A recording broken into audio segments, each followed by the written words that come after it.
Boa tarde, estamos falando aqui no nosso último dia na cidade de Kharkhorin, ou como se escreve Kharkhorin, ou antiga Karakorum, né? Tem várias Vários formas, nomes. vários nomes possíveis e várias formas de escrever cada um deles, que é simplesmente a antiga capital do Império Mongol, né? Fundada em 1235, inaugurada em 1235 por Ögedei Khan, filho do Gengis Khan, famoso Gengis Khan, e era o nosso primeiro objetivo na Mongólia, né? Era.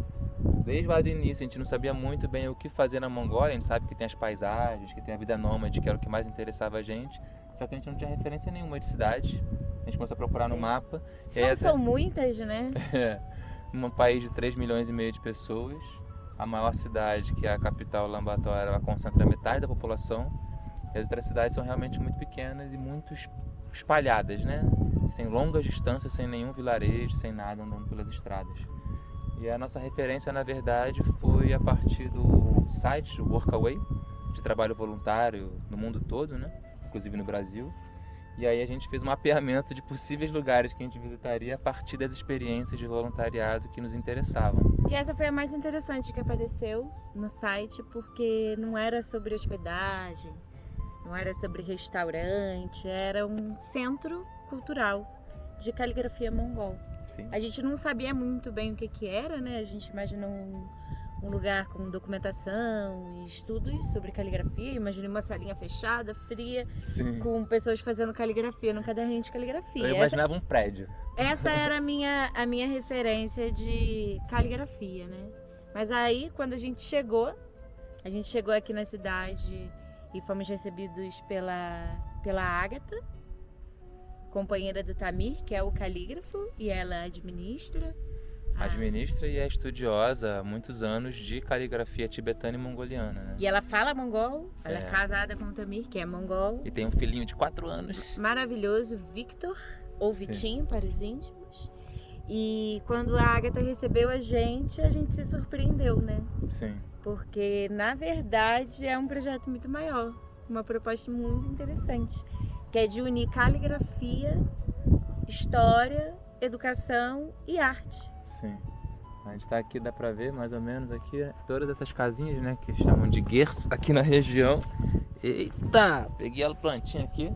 Todas essas casinhas que eles chamam de gers aqui na região, mas que em inglês é conhecido internacionalmente como yurts, que são as casas dos povos nômades aqui da Mongólia.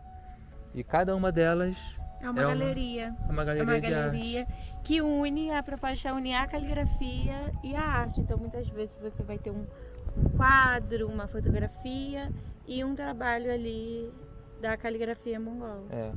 Em geral são expositores locais, né, mongóis, mas também volta e meia tem um convidado internacional, e dessa vez a gente teve a sorte, acabou de chegar no mesmo dia que a gente, um francês, o Olivier, que é um fotógrafo e ilustrador, então ele mistura fotografia com ilustração, é bem interessante. E ele já rodou a Mongólia inteira por muitos anos, conhece muita gente aqui. As fotos são das próprias pessoas com quem ele conviveu. Fazendo as travessias na Mongólia.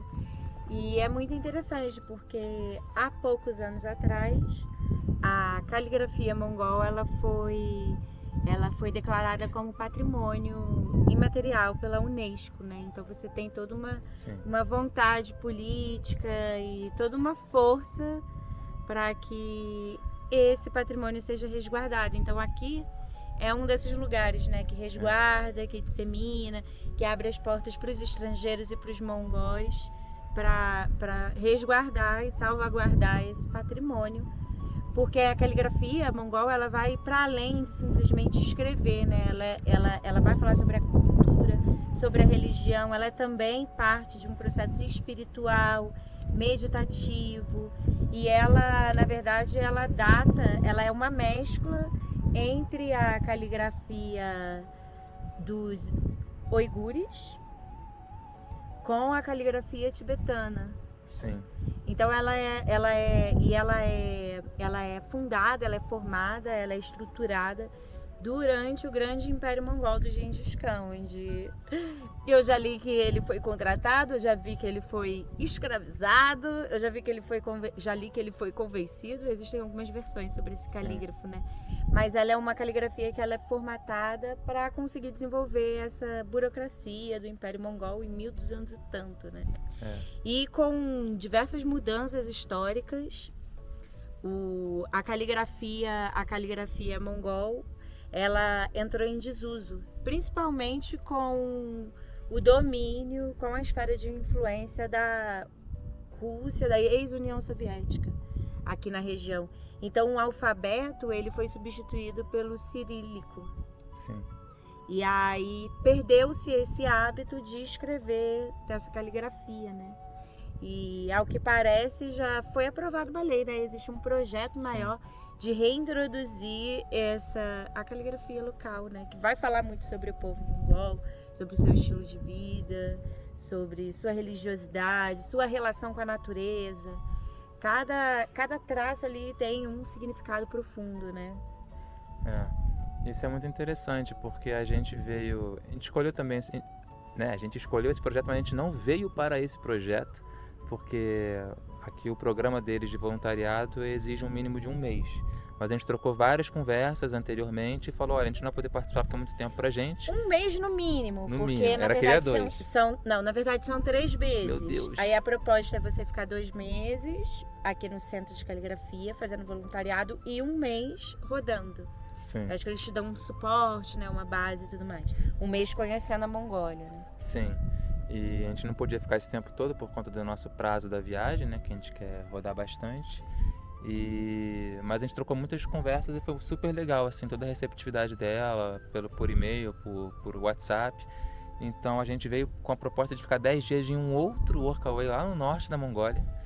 E assim que a gente chegou em Ulaanbaatar, na capital, a gente descobriu que o negócio não ia dar certo, deu um monte de confusão, um monte de mal entendido pelo WhatsApp. E a gente ficou super chateado, teve que tomar decisões em cima da hora. A gente falou, quer saber, vamos voltar ao plano inicial, que é dar a volta girando sul a oeste, norte, leste da Mongólia, ao invés do contrário que a gente estava fazendo por conta desse trabalho no norte. E aí a gente veio para cá, mandei mensagem para a Ágata, estamos indo hoje para Karakorum, que a gente vai acampar em algum lugar, se você tiver aberto o centro amanhã, a gente gostaria de visitar. Ela falou, não precisa acampar, vem aqui para casa, eu preciso de ajuda, vocês podem dormir aqui essa noite, amanhã vocês me dão uma ajudinha, tá tudo certo? Ótimo, vamos, por que não, né? Uma casinha para dormir com o banheiro. Aí a gente veio e acabamos ficando uma semana, né? E foi super legal porque a gente ficou muito encantado mesmo, a gente não sabia que era tudo isso. A gente escolheu muito esse projeto por conta da união entre a cultura, né, a parte da caligrafia, e o trabalho arquivístico, que é a área de atuação da Luana, né? Mas aí a gente viu que também tinha, e foi muito legal, né? A gente pôde passar uma semana envolto de arte, né? Sim. E de artistas, são sensacionais, né? E a experiência que é legal do Workaway é isso, né? Você, além de você ter contato com pessoas locais que estão tocando seus projetos, às vezes é uma pousada, às vezes é uma casa de família que você vai ficar, às vezes é uma fazenda, mas você está lidando ali com pessoas locais na maioria das vezes. Às vezes são estrangeiros que estão precisando de voluntariado, né? Nem sempre é uma experiência legal, mas é uma experiência. Não deixa de ser uma experiência que você sai da rota do turismo, você não está num hotel comendo em restaurante, a gente está na casa dela, dormindo num iurte como esse, fazendo nossa própria comida, às vezes comendo uma sopa de carneiro junto com eles, né?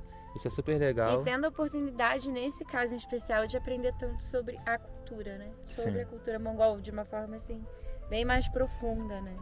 E é muito interessante que a gente teve altas conversas noturnas com o Tamir, que é o calígrafo aqui do centro, marido da Ágata. E ele é bem mongol, né? Mas ele viajou bastante por vários lugares, morou em vários lugares do chamado Eurásia, né?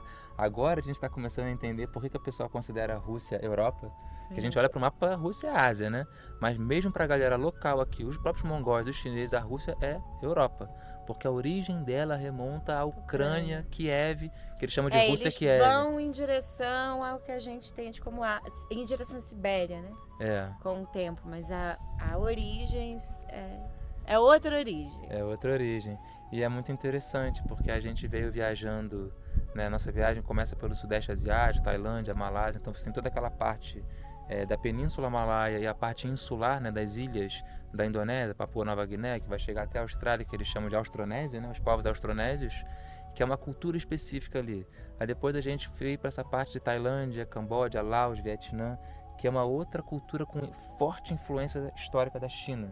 Então, Não da China em si, né? Mas de povos do sul da China. Sim, da província de Yunnan, da onde a gente foi. Bem ao sul, né? Que é um lado B da China, né? Que um é lado diferente B. que é uma influência da China, mas não dessa China de maioria Han. Também, porque o Vietnã foi dominado pela China por 900 anos, pela maioria Han. Né? Inclusive, em vários mapas da China, eles consideram o nosso Vietnã como parte da China. Mas quando uma coisa é quando a gente fala de uma dominação, de vassalagem, outra coisa é quando a gente fala de origem de povos. Como, por exemplo, você pega a Tailândia, a origem do povo, né? Não só da Tailândia, mas ali do entorno da Tailândia, vem ali é intrínseco ali a Taiwan e bem aquele sul oceânico da China, né? Aquela partezinha mais tropical oceânica. Sim. Né? Você tem essa que é muito mais antigo que os impérios e os estados, né? É um período anterior à formação desses estados, né? Muitas vezes. Quando você pega, por exemplo, os austronésios, né? Sim. É uma história muito mais antiga, assim, do que a história antiga da China, né? Mas até o momento em que a gente estava viajando, né? A China era o objetivo máximo, vamos dizer, da primeira etapa da nossa viagem, né? Que era todo o Sudeste Asiático e ia culminar na China. Pela importância histórica, por ser uma nação e um estado que existe como estado existe há pelo menos 3.000 anos, como grupo étnico existe há pelo menos 5.000, majoritário, os Han, junto com outros povos, e pela importância que a China ganhou no mundo de hoje, né? A China se tornou uma grande potência internacional, não tem como você falar do mundo, da geopolítica, da economia sem falar da China. E a gente ainda cai aqui no momento da tarifaça do Trump, que deixa tudo ainda mais louco, né? A gente vê as redes sociais no Brasil, só se fala, os jornais, só se fala da China. E a gente vivendo isso, né? E parecia até esse momento que o centro político, histórico da Ásia era a China. Aí a gente cruzou a muralha, pegou ali 4 trens, atravessou a fronteira, o mundo mudou completamente. Aquelas cidades gigantescas, aquela correria do dia a dia, aquela tecnologia de todos os tipos, usando aplicativo de celular para tudo, para comprar passagem, para comprar comida. E a própria presença dos produtos, né? Até então no Brasil, a gente vive essa avalanche de mercadorias, tecnologias chinesas. E de repente, tipo assim, parece que tá em todos os lugares, né? E de repente, do lado, no país vizinho, não tem isso. Não tem nada disso. Aí de repente são campos. Não são comerciantes, as pessoas não você estão anda nos tentando mercados, ser... Você nem vê o mercado, você não sabe onde é que está o mercado. São portas, parecem casas, portas fechadas, mas ali dentro tem um comérciozinho. Não tem um ritmo incessante de trabalho, é outra coisa, né? Aí dá essa impressão de tranquilidade, de calmaria, de pastoreio, de boa, todo mundo de boa. Se tivesse uma rede, que eles não usam rede. Se tivesse rede, estaria todo mundo deitado na rede. Quando você vai para os mercados, o que você vê dos produtos é tudo em cirílico, muitos russos, assim, né? Tem muitos produtos russos. Mas aí a gente vai conversar com o Tamir, que é aqui o chefe do centro aqui de caligrafia mongol, e ele dá uma outra visão. E para ele, né, e para a gente viu também no monumento que tem aqui na cidade, e os também estados com um pouco mongóis. Do que a gente leu, né? E do que a gente leu, a perspectiva deles é centrada na Mongólia, né? O grande império, centro da civilização mundial não é a China, é a Mongólia, né? Afinal, os chineses só se tornaram grandes depois que eles foram dominados pelos mongóis. Então eles falam, vocês ficam falando que tudo que foi inventado na China, papel moeda, a pólvora, nada, tudo foi inventado pelos mongóis, quando eles dominavam a China. Então a China pegou essa rebarba e depois que o império caiu, por vários motivos, não por ser atacado por outros povos, o império caiu pelos seus próprios erros internos. Ele falou da inflação, do uso da moeda, outras questões. De fato nós tínhamos lido, né, que se usava papel moeda, papel no Império Mongol. Gente, a gente está falando de um período que a gente está falando do ano 1200, final de 1200, né? Início de 1200. Cara, seria impensável, né? Sim. A Europa tava ali carregando sacos de moedas, né? Sim. Tipo, E para situar isso, né, quando a gente chega aqui, além de ter essa questão cultural que a gente vai descobrindo com mais profundidade a partir das conversas com o Tamir, é essa dimensão histórica da caligrafia que a gente não fazia ideia, né? Então a gente começou a pensar nas formas de uso político dos alfabetos, porque a caligrafia é mais a forma como se escreve, né? Por trás da caligrafia, a base dela é o alfabeto mongol tradicional, que foi abandonado nas últimas décadas. Mas esse uso é muito interessante, porque a gente passa por vários países e cada um tem seu próprio alfabeto. Então a Tailândia tem o seu alfabeto, o Laos também tem o seu alfabeto, né? O Vietnã tem um alfabeto atual que é inspirado na França colonial, ou seja, eles adotaram o alfabeto latino durante o período colonial francês e adaptaram ele para poder conseguir encaixar os fonemas que eles têm na própria língua. Mas antes da colonização, eles usavam um alfabeto que era inspirado no alfabeto chinês, porque há 2.000 anos atrás eles foram colonizados pelos chineses e criaram uns caracteres vietnamitas muito similares que você ainda encontra nos templos mais antigos. Então olha só como a dominação política ela vai influenciando diretamente na cultura, né? A Indonésia tinha seu próprio alfabeto. Sim, a Indonésia também tinha, mas que era próximo, era igual ao malaio, né? Sim, a Malásia... Os povos são muito próximos, sim, né?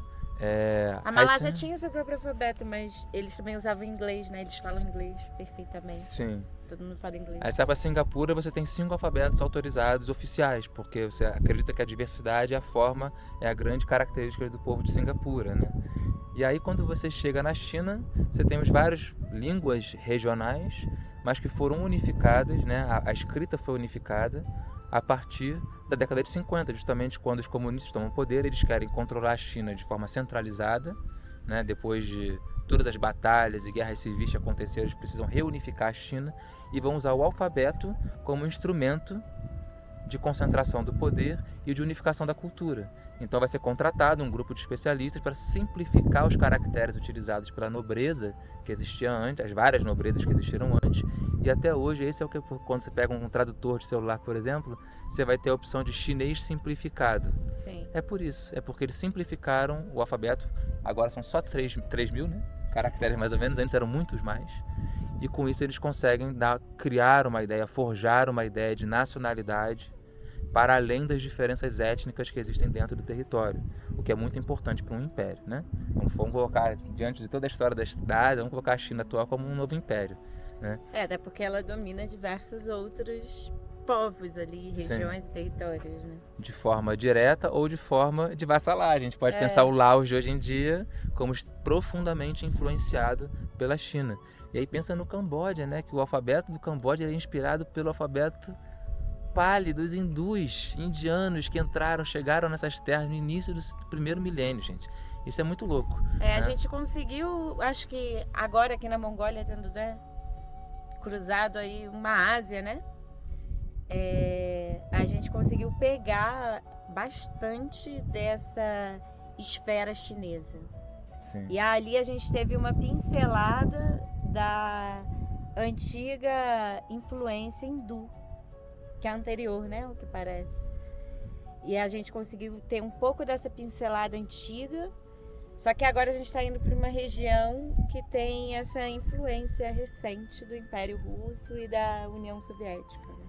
Sim. A gente não sabe se a gente vai conseguir se debruçar sobre essa esfera hindu, porque tá um pouco complicado ali, Índia, Paquistão, China também, no Borogodó. Mas... vai dar certo, de alguma forma ou de outra. Tentaremos. Entender essa Ásia, né? Essa Ásia com esses grandes países, esses grandes impérios super diversos. E aí toda essa região que a gente vai pegar agora no futuro próximo, né? Que são os países seguintes que a gente vai visitar, que é a Rússia, Cazaquistão, Uzbequistão e Quirguistão.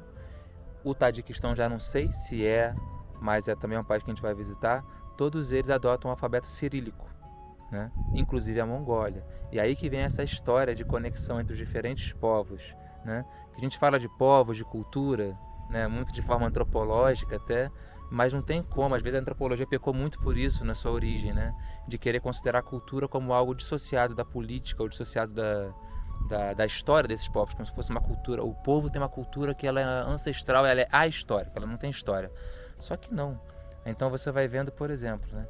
esse alfabeto mongol, que é tão valorizado nesse centro, que é tão querido e quer guardar essa tradição e passar para as próximas gerações, ela foi inventada, como a Luana falou, a partir, né, do alfabeto uigur, que era um reino que existiu aqui muito antes do grande Império Mongol, mas é o Gengis Khan que em 1204 vai dar a ordem de falar: precisamos de um alfabeto que unifique os diferentes povos, né? Aí já é um pouco diferente do que a gente entende pela China, que tem uma majoritária, a etnia Han ela é majoritária, mais de 90% né, da população. O Império Mongol era muito diverso. O povo mongol ele é muito pequeno, mas eles dominaram um território gigantesco, e para conseguir dominar esses territórios foi feita uma forma de governo em que você respeitava as diversidades locais, as diferentes religiões. Harorim é uma cidade que a gente está, que tinha templos budistas, tinha monastérios, tinha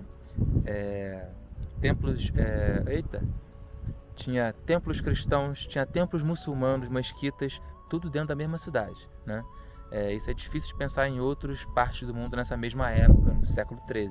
Então, em 1204, ele manda um escriba, que agora falou, não sabe se foi escravo, se foi contratado, mas ele vai criar esse novo alfabeto, que vai ser difundido por todo o território, junto com a moeda criada por Gengis Khan, né, que também vai ser difundida por todas as regiões do grande Império Mongol.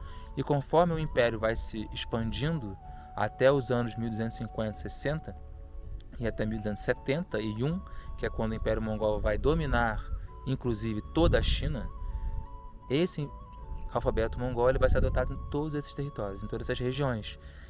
E depois, com o tempo, vai ter o colapso do Império, já ali no século XIV, até o momento que a China vai derrubar a dinastia Yuan, que dominava, né, o trono ali em Pequim, vai invadir o que a gente entende por Mongólia hoje e vai dominar grande parte do território até os dias de hoje, que é a região que os próprios chineses consideram a Mongólia Interior, como eles chamam. Que foram regiões que, na verdade, foram dominadas pela Mongólia, né? Sim. Na expansão do Império Mongol. É muito interessante. Então, para os chineses, a Mongólia é parte da China.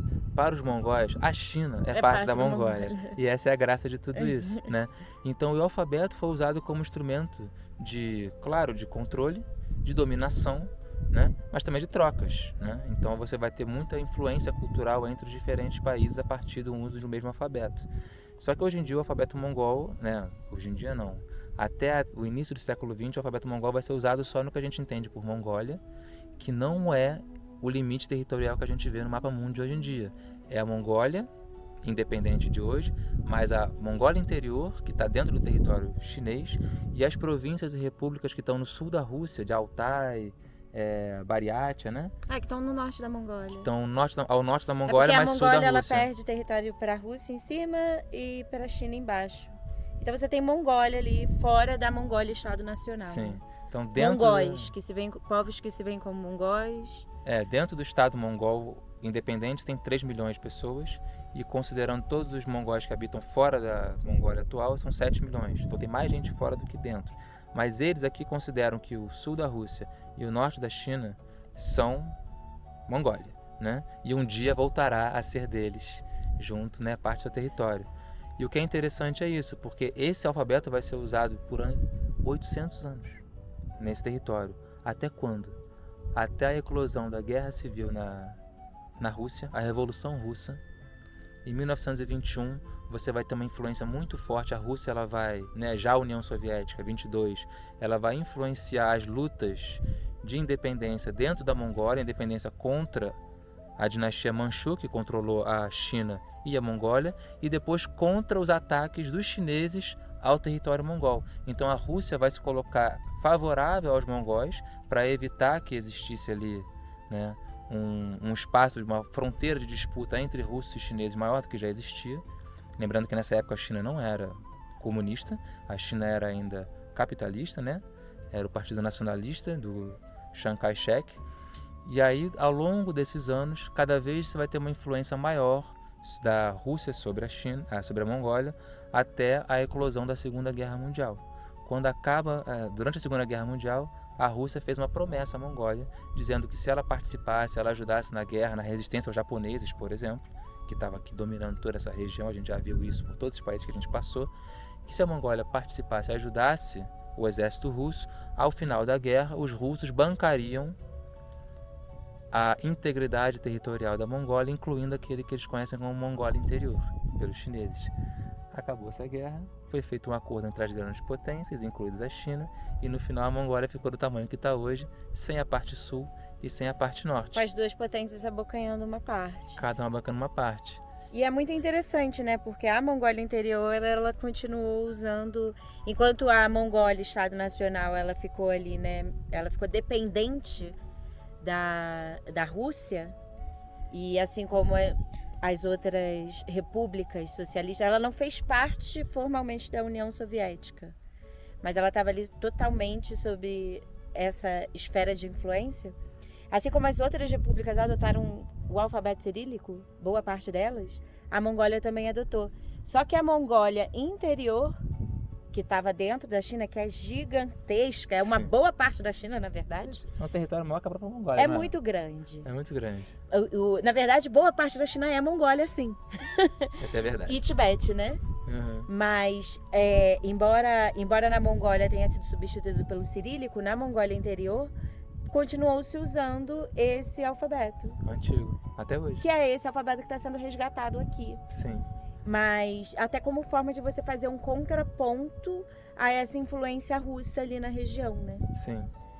Porque é na década de 40 que o cirílico vai ser adotado aqui na Mongólia, né, a partir do domínio real da União Soviética sobre aqui. A Mongólia nunca fez parte oficialmente da União Soviética, mas sobre a área de influência, zona de influência total, né? Assim como parte do leste europeu. E é na década de 60, né, que você leu que eles vão de fato conseguir colocar um governo totalmente pró-soviético, né? E vai ser um domínio mais forte sobre os mongóis, que com o colapso da União Soviética, no final da década de 80 e início da década de 90, né, a partir da queda do Muro de Berlim em 89, as revoltas que vão surgir no leste europeu, as revoltas que vão surgir nessa parte da Ásia Central, Cazaquistão, Quirguistão, Uzbequistão, os mongóis também vão se sublevar e vão fazer uma luta de libertação contra o domínio soviético. E justamente ali em 90, 91, que vai se acabar a República Popular. E é uma transição pacífica, mas que traz muitas dificuldades financeiras e estruturais, né? Você não tem uma guerra civil, uma forte resistência à queda do regime, mas você tem ali um momento de muita instabilidade e insegurança alimentar, né, material, para a população mongol. E aí deixa de existir a República Popular da Mongólia, para aí vai surgir a República da Mongólia, que é atual, e que vai levar alguns anos aí para poder se reconstruir, e nunca conseguiu de fato. Estamos nesse momento da reconstrução, né? Sim. Está sendo feito um resgate do seu alfabeto. E é muito interessante você perceber, né? E é isso.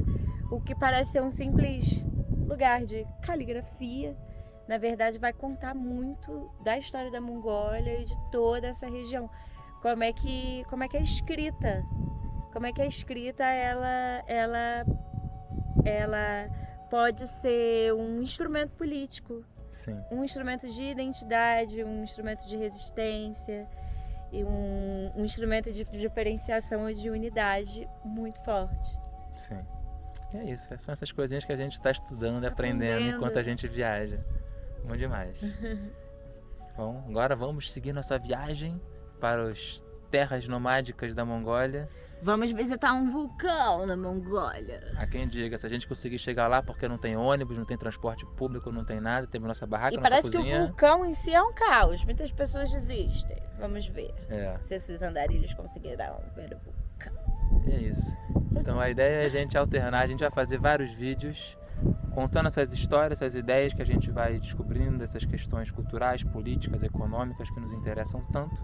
E ao lado disso a gente vai mostrar um pouco dos nossos caminhos, das nossas aventuras, porque a gente vive, a gente caminha enquanto nômades modernos, mas a gente é sociólogo, né? Antropólogo, cientista político, são esses assuntos que nos interessam. Ativista. A gente é tudo isso, a gente gosta de ler, de estudar, de pesquisar e de conversar com os locais sobre a visão de mundo deles, sem questioná-la, porque a gente quer absorver mesmo, e aí a gente vai formando nossas próprias ideias. É isso. Até mais, transborda muito!